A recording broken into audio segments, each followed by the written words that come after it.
When we talk about mushrooms, we're usually talking morels. Everyone thinks, our morel season is only from Mother's Day to Memorial Day here in the UP. That's not at all true. It's more like 7 weeks to 8 weeks long. Our woods are home to a wide variety of mushrooms, including chaga.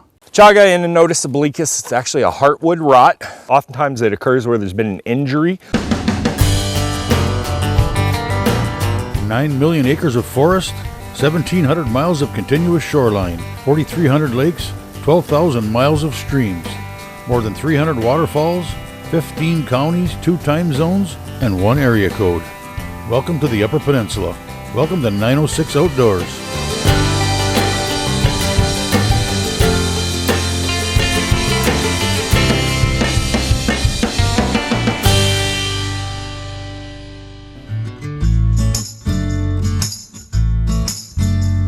It's a great time of year here in the UP. It seems every day something new is beginning. The snow and ice are all but gone. Birds of all types are returning from their wintering grounds. The nights are alive with the wonderful sound of frogs. Mushroom pickers wait for the word that someone found a morel. Of course, this time of year also marks the end of some of our colder weather activities. It's the end of the chaga picking season. Chaga, sometimes called the king of medicinal mushrooms, isn't much to look at, but is gaining in popularity for its health benefits. What is it? Where is it? How do we harvest it? And what do we do with it once we take it home? Before hitting the woods on a chaga hunting mission, I paid a visit to the UP Chaga Connection in Kingsford to learn a bit more about the mushroom we were hunting. A lot of people are probably wondering, what is chaga? Well, chaga is a medicinal mushroom that grows on birch trees here in cold northern climates. A lot of things that chaga can or may help with are things like inflammation, for one, people that have cancer, diabetes, high blood pressure, cholesterol issues. There is a plethora of things that chaga can help with.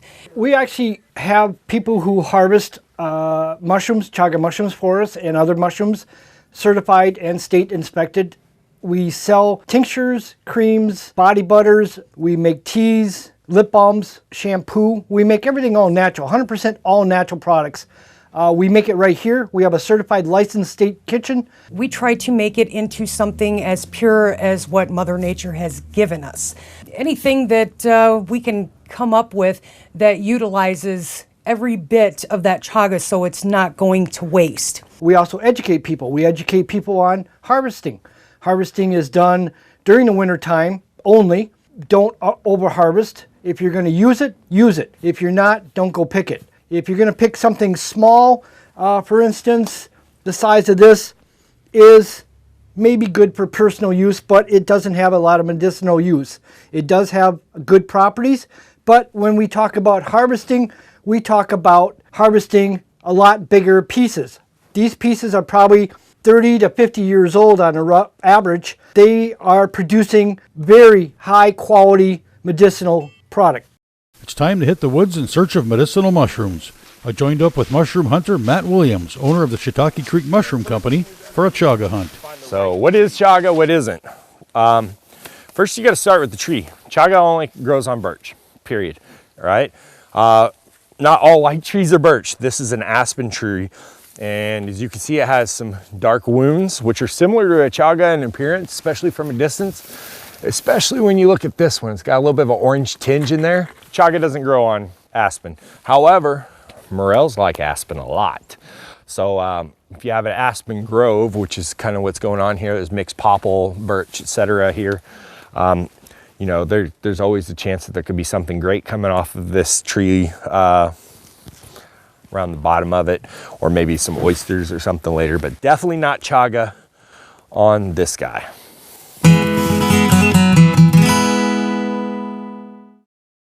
Today's show is brought to you in part by Rapid River Knife Works, home of Michigan's largest custom knife factory showroom.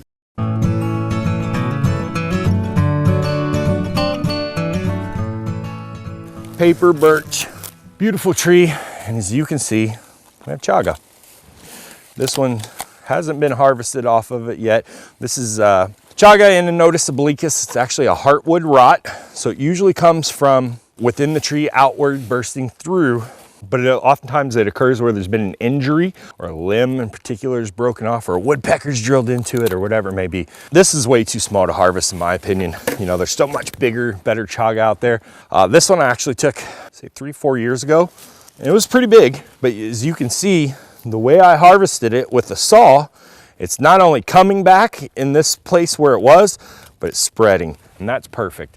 You know, sustainability is a huge issue facing everything right now. Fungi are no different. So 4 or 5 years now, and it's coming along decent size. There'll probably be another 5 before I take it, maybe even 10. That's how slow these guys grow. If this tree died at any point, I would take it, because once the tree's dead, the medicinal value is gone. And that's about it. If it fell over, you know, tomorrow or whatever, I would take it off there, but that's about it. A lot of people think, oh, you take the chaga and now it can't sporulate and infect other trees. Well, that's completely untrue. It actually won't sporulate until this tree is dead. And the spore bodies actually come from behind this bark in here, etc. So taking the chaga, no effect on it spreading whatsoever. Just be careful, because you can kill the tree, and obviously it's a renewable resource if treated right. This chaga on this tree may be providing medicinal value, not only keep this tree alive, multiple other trees here in the area as well. And so we're gonna poke around, see if we can find a little bit more, eh? More on the not a chaga. All right, this is a maple tree, and that's a burl. That's an anomaly within the tree. It is not chaga. Make a beautiful bowl or other piece of furniture, but as far as medicinal value goes, it's just wood. It's not a fungus. Right up above me, they're not always down low, but they're not always up high. That's the one we're gonna take today, right here. A nice little guy. We're just taking this so you have something to take home. It's hard to reach that one. So what I'm gonna do is I'm gonna use a little good old-fashioned American ingenuity.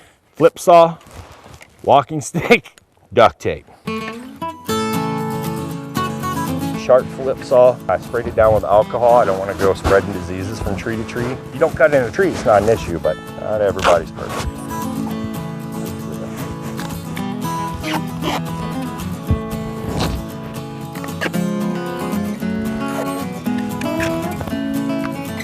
I want to cut, but I want to leave some on the tree. And always watch out for dead limbs coming down on your head.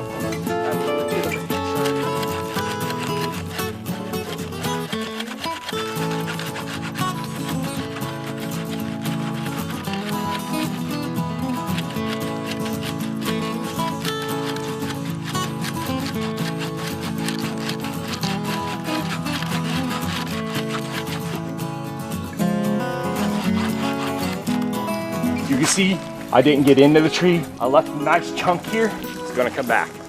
Chaga. So it should be moist. It's a sign the tree is still alive. If it were completely dry, it'd be a different story. Nice little palmer. This bark, you know, don't be like, get rid of all the bark. You wanna keep that bark because there's actually quite a bit of antioxidants there. So we're gonna bag this up. We're gonna take it back to Kevin at UP Chaga, who's going to dry it in his drying room, cut it up, grind it up, and we're gonna turn it into tea. Beautiful little chaga. I'd say a couple of these per person per year is all you need. There's no reason to go just pillaging, taking as much of everything as you can find in the woods. It just won't serve you any good. Maybe if you've got a large family, I could see it, you know, but this is kind of becoming a finite resource. So, you know, we definitely want to keep it around for the next generation, the generation after that, because the generations before us left it for us, you know, so we want to pass it on. So into the bucket.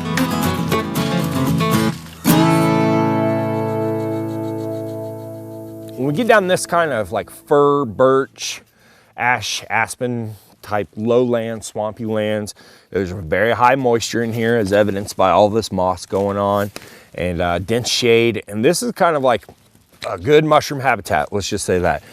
This is where I generally will find reishi. So I'm looking for hemlock trees in particular. Or the stumps of hemlocks. Usually hemlocks grow in clusters, so where there's one, there's generally more. And this is where I'm gonna find the reishi. And what actually happens a lot of times is this. They come in here, they do this, or you cut the tree down, tree falls down, etc. Now the reishi shows up. And so I'll see it like, basically like that. Break it off, These guys, even though this one's from last year, nature has dried it out for us. And Reishi is a very potent antiviral. One of the things we're actually using it for right now is in our blend to save the bees.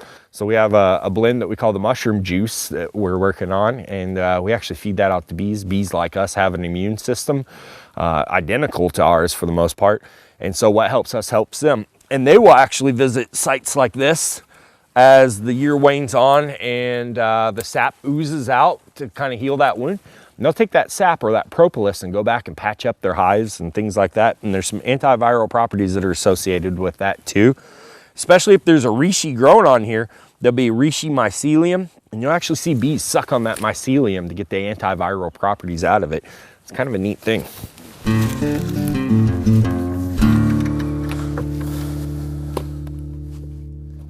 906 Outdoors is brought to you by Race Driven, your source for premier power sports products.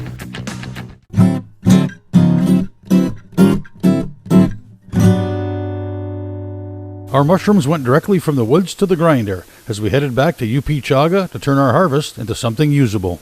Given time and not a ton of pressure, chaga can become quite big. Most of these specimens we see in front of us were actually one or two big ones that had to be cut up in multiple pieces to be removed. They can be quite large. This is kind of my favorite style, right? I call these chaga horns.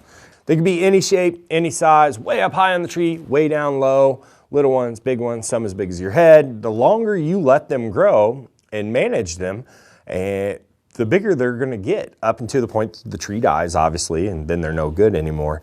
So we're gonna swap this live wet one out, and we're gonna let it dry here, and that's what's going on. We've got them on cardboard, we've got a fan going, we've got good airflow through this area. We just want them to naturally dry, and that's why they've been cut down in size. One of the bigger issues with mushrooms across the board is mold.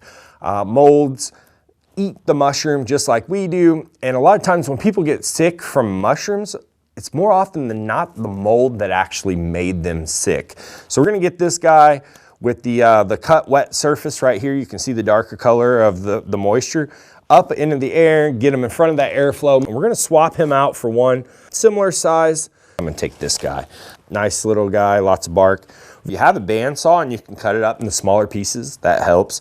Good luck cutting it with anything else. Hacksaw would work, etc. But the goal here is to get it into smaller pieces. A lot of people use like a spice grinder.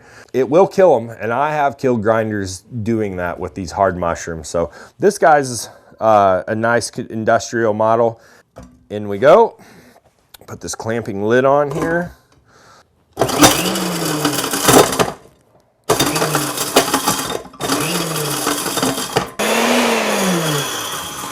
Okay, let's see what we've got. And then we should be there with our beautiful powdered chaga. You can see we've got a nice consistent grind here. I like a somewhat finer grind like this. I personally like a little silt in my tea. So we collected some other stuff while we were out there today. We're gonna make a nice little blend. Chaga is known for a variety of things, from general immune boosting to more specific things like exceptionally good for helping regulate the blood sugar.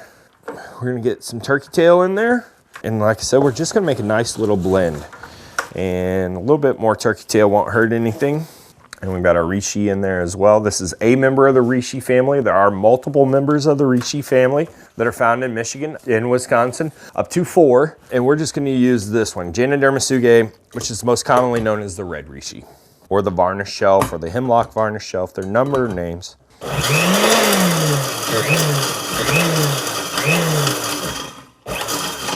Okay, I'm gonna let that dust settle down. We're gonna get ready to put it in a container. Because these are all nice and dry, they're shelf stable. You know, if I had picked the turkey tails and the red reishi previously and dried them, if you pulled them all out from the woods, obviously there would be a drying process along with the chaga right now. But once we have them good and dry and we grind them up, then they can go in a shelf-stable packaging. If you're really worried about maybe there's some moisture in there, you can always put it in the freezer. Pretty much it'll last indefinitely at that point. Until you pull it out and it thaws out. That thaw-freeze cycle encourages mold a lot. And there we go. Nice blend. And then from here, really it's what you want to do with it. The tea is so pleasant. I hear it all the time. People say, mushroom tea. Mushrooms, I'm kind of iffy on to begin with. I'm not a big fan of the taste or texture or whatever it may be. This is not like a sauteed mushroom, where you've got the texture and all that. This is actually a very, very pleasant tea. A lot of people mix it with other kinds of tea. It's not going to give you a ton of energy like green tea, black tea, etc. would. It's just chock full of caffeine, or like yerba mate with the ephedrine. But it is going to it's going to put some weird pep in your step. It's hard to describe. Like I said, it's very, very pleasant.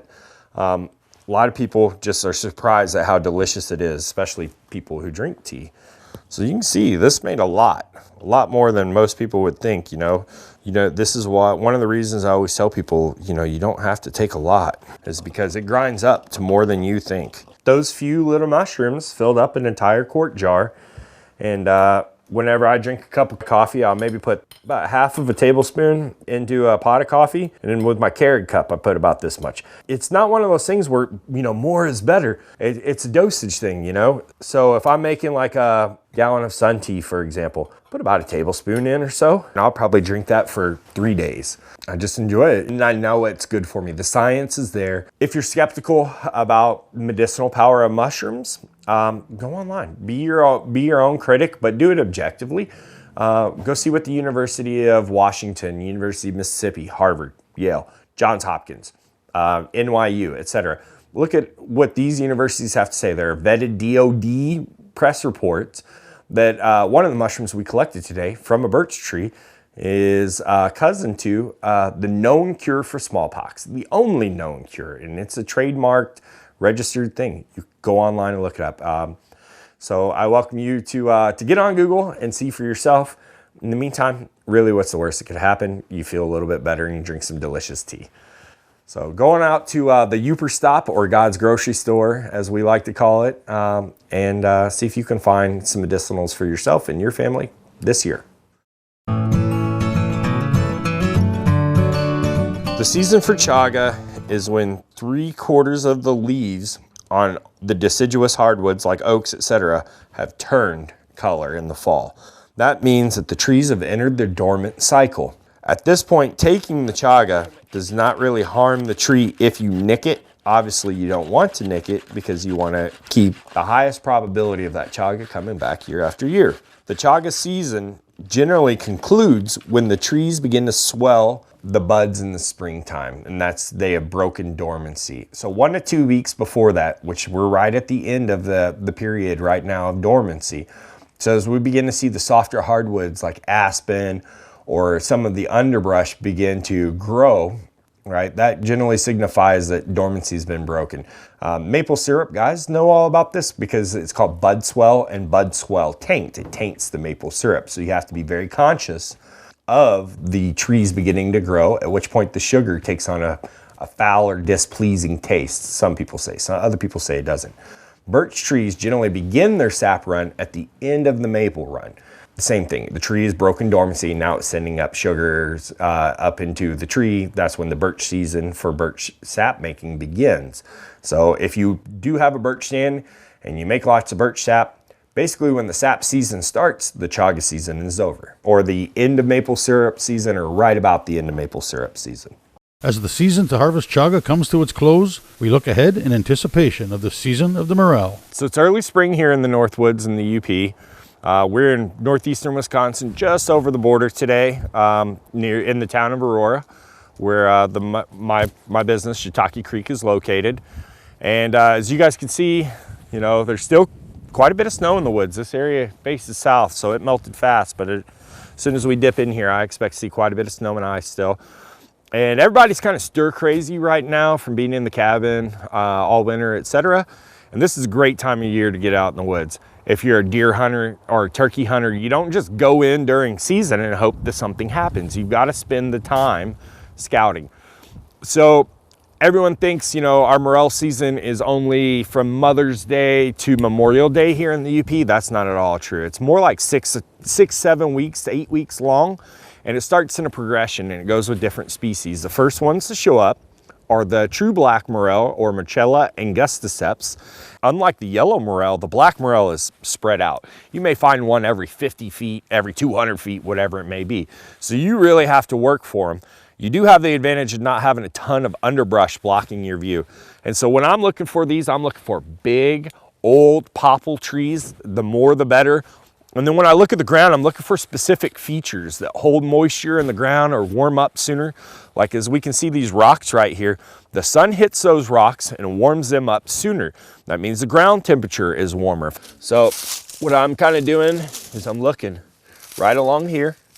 You know, this spot right here, perfect little spot, blocked from the wind.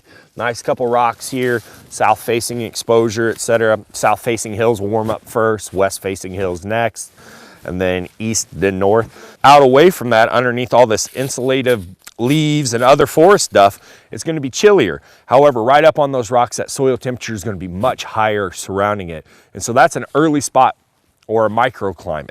And those rocks and other features laying on the forest floor also retain moisture, which morels, of course, like all mushrooms, love moisture. And so as I'm looking around, I'm looking for little tints of leaves, especially if it's raining. That's personally my favorite time to go, or the day after a rain. One, the rain helps the mushroom grow faster. Two, more importantly, it lays down all these leaves so they're not dry. And when that happens, it's easier to see things that are small on the forest floor, and what it'll look like is a little tint, a little leaf tint. And I always like to get low and look high. That means I'm eye level with the slope, and so I'm more likely to see that little tint and maybe even the thing underneath of it. This is the end of the chaga season and the beginning of the morel season. This is a fantastic time to get outdoors and start looking for mushrooms and get to know your land or the places where you're hunting for the morel season ahead. Feel free to join us on Facebook or visit us at 906outdoors.com. And while you're there, be sure to sign up for the 906 Outdoors preferred customer list. You'll automatically be eligible for our once-a-week giveaways, including our upcoming Prize a Day in the month of May giveaway, which leads up to the Rapid River Knife Works giveaway on May 31st. We'll be giving away a handmade Rapid River Knife Works double-edged fillet knife. All you need to do is sign up.